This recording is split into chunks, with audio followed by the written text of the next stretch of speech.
le pliant, j'ai ce petit couteau que j'ai depuis effectivement des années, qui me sert très bien, qui a l'avantage vraiment d'être très portable, d'avoir une toute petite loupiote en appoint et d'être très facilement effectivement ouvrable avec un petit système effectivement juste de condamnation très classique. Voilà, et le petit ergot pour pouvoir effectivement permettre une sortie plus rapide de la lame. Voilà, donc petite lame avec des serrations que je n'ai jamais eu besoin effectivement de réaiguiser, puisque j'ai vraiment très rarement fait. Alors on voit hein, quand même des petits défauts sur la lame, des petites choses effectivement dues à son âge et à ce que je lui ai fait faire, mais c'est principalement pour ouvrir des petites choses, donc pas de gros travaux avec ça.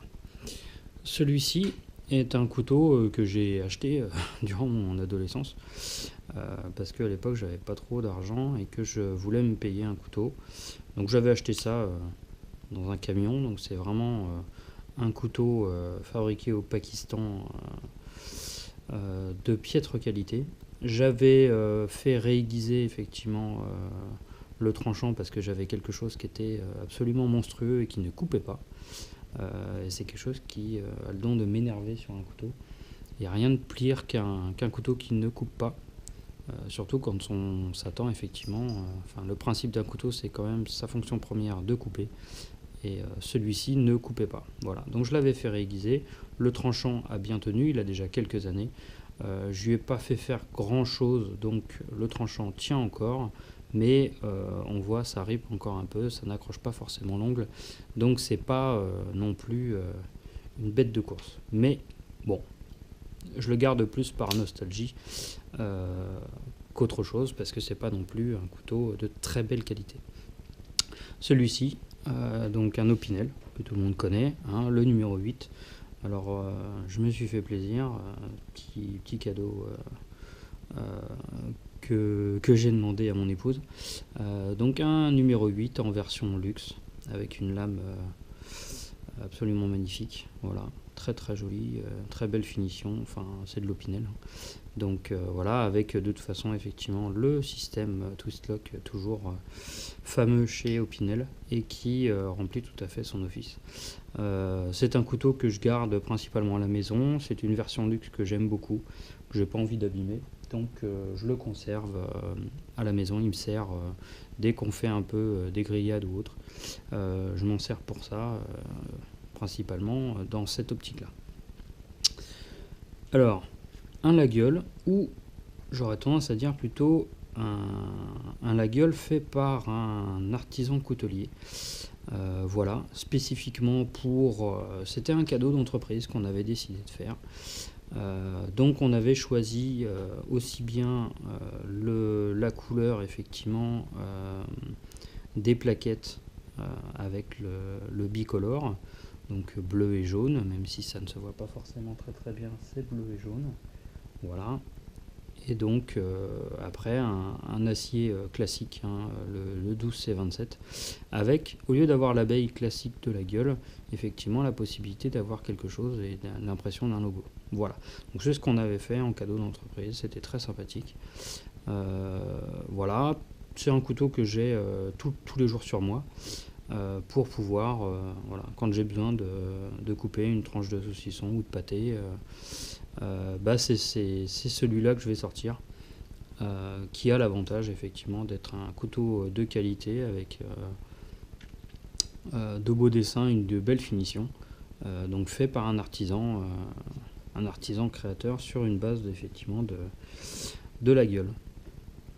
Ce petit couteau là, donc un Herberts, que j'avais acheté principalement parce que j'aimais son look, j'aimais son style. J'en avais clairement pas le besoin, voilà, mais il me plaisait, donc j'avais décidé de le prendre. Donc c'est pareil, c'est un couteau que j'ai principalement dans la voiture pour parer à toute éventualité. Alors j'aime bien parce que j'ai un petit peu de serration, même si c'est toujours un peu galère à réaiguiser.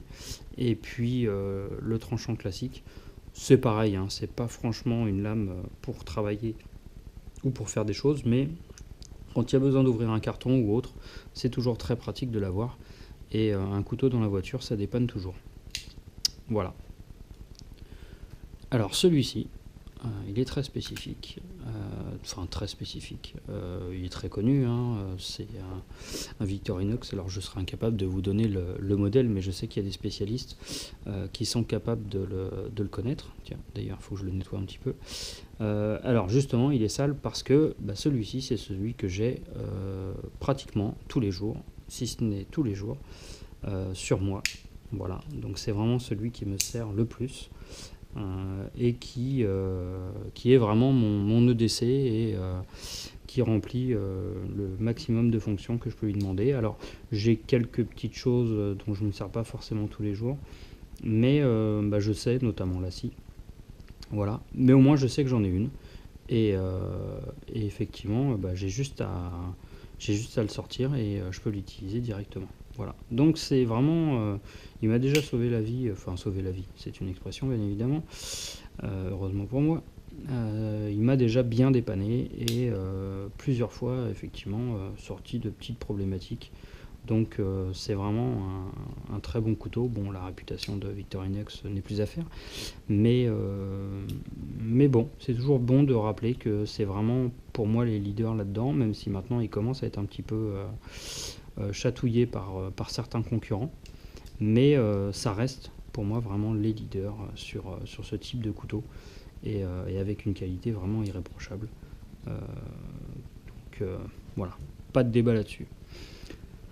Ce petit couteau là, donc un petit Topro, comme vous pouvez le voir, voilà. Donc celui-ci c'est un cadeau qu'un ami effectivement m'a offert. Voilà, donc il a l'avantage effectivement de présenter 3 lames avec des usages complètement différents. Donc la lame, on va dire très classique, celle-ci, une lame partielle avec un crochet type pour couper aussi bien de la corde. Alors c'est vraiment très coupant. Alors pas extrêmement, hein, parce que voilà, sinon je me couperai un bout de steak, mais j'ai quand même pu très facilement couper de la paracorde avec. C'est très pratique. Voilà, ça peut servir aussi pour le poisson et autres choses à couper. Voilà, et une petite scie qui est suffisante. Après, c'est pas aussi efficace que certaines, voire même que ma petite sur le Victorinox, mais au moins elle a le mérite d'exister. Voilà, donc ça c'est un petit couteau très sympathique et qui donc avec les 3 systèmes, les 3 blocages des différentes lames. Donc c'est un couteau qui est quand même assez lourd par contre, mais vraiment très sympathique, et je remercie encore Christophe pour ce petit cadeau. C'était très sympa. Celui-ci, pareil, tout le monde ou presque le connaît, principalement parce que donc celui-ci c'est la version bivouac, hein, donc c'est la version disponible dans le commerce, mais c'est le modèle qui équipe l'armée française, donc avec le couteau, avec une lame en émouture plate complète, qui est vraiment très très fine, mais qui coupe très très bien pour tout ce qui est nourriture, de présenter donc de l'inox qui est indispensable pour de la nourriture, pour éviter d'avoir la transmission du goût notamment qu'on peut rencontrer avec nos aciers au carbone. Et puis bon voilà, hein, les classiques petits outils donc qui sont en bout de manche de la cuillère, le tire-bouchon et puis la fourchette. Voilà, bon, c'est pas une présentation complète que je peux faire, hein, dans la mesure où pratiquement tout le monde connaît ce couteau là, mais au moins voilà, je voulais vous présenter celui-ci et dire que je l'ai. Voilà, c'est pour moi un indispensable quand je pars en bivouac. C'est un couteau que j'emmène parce qu'il est très pratique, et puis au moins voilà, très compact. Pas pour rien que l'armée l'a pris, c'est vraiment très très bien. Voilà, Bon, j'ai fait le tour effectivement de tous mes pliants, enfin de tous, de la majorité, ou tout du moins celle que j'ai envie de vous présenter. Voilà, hein, il m'en reste peut-être un ou deux, mais c'est tout. C'est ceux que j'affectionne le plus et que j'ai gardé, certains pour nostalgie et d'autres parce qu'ils sont vraiment utiles et efficaces.